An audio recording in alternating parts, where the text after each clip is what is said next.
Bonjour et bienvenue à ce nouvel épisode d'Emfave en extérieur. Car oui, c'est l'été, et qui dit été dit une multitude de créatures marines qui vont attaquer les plages, remplies de jeunes aux hormones surdéveloppées, et aux filles avec des bikinis trop petits. Nous aurons bien sûr le trio gagnant, requin, piranha, reptile.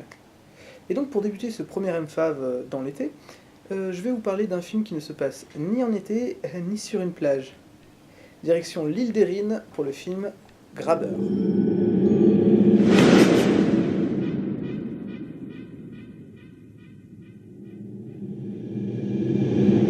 Commençons par le commencement. L'île d'Erin est une petite île qui vit principalement grâce à la pêche et au tourisme. Là, il y a un festival ou un autre truc, voilà.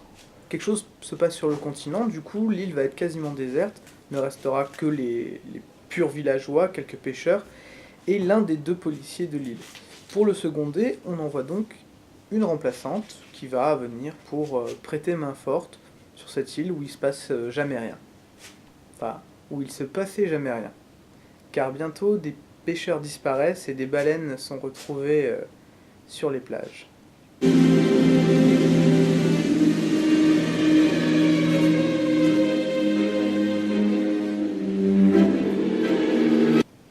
Ce film anglais réalisé par John Wright a reçu 3 récompenses et plus de 8 nominations à différents festivals de films fantastiques. Possède pour moi 2 gros défauts. Le premier serait la caricature. On pourrait résumer très facilement les personnages à policier 1, policier 2, le pêcheur bourré, Captain Obvious. Oui, comme je disais, c'est une femelle d'après ce que je sais. Qu'est-ce qui te fait dire ça? Tout simplement parce qu'elle n'a pas de testicules. Le deuxième défaut de ce film, pour moi, n'en est pas un.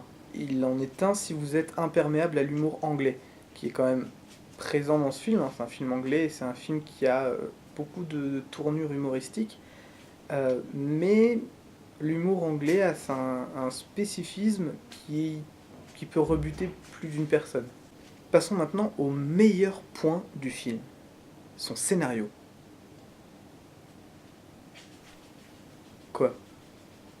Et c'est pas parce qu'on est à la limite d'un nanar qu'on peut pas avoir un bon scénario. Alors, c'est l'histoire d'une créature qui attaque des gens. Bon d'accord, jusque-là c'est classique.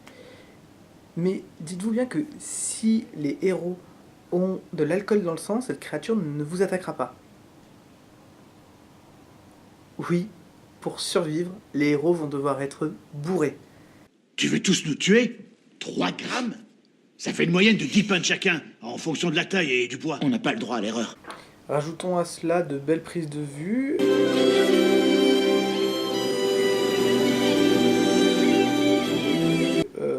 Un ensemble qui est plutôt cohérent, des personnages, malgré le fait qu'ils soient caricaturaux, qui sont plutôt attachants, une créature digne d'une œuvre de Lovecraft.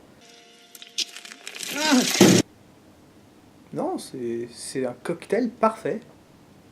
Pour ma part, je vous laisse. Et rappelez-vous, si vous pensez être en sécurité parce que vous êtes loin du rivage, n'oubliez pas que les montagnes et les champs ont aussi leurs créatures. Ciao!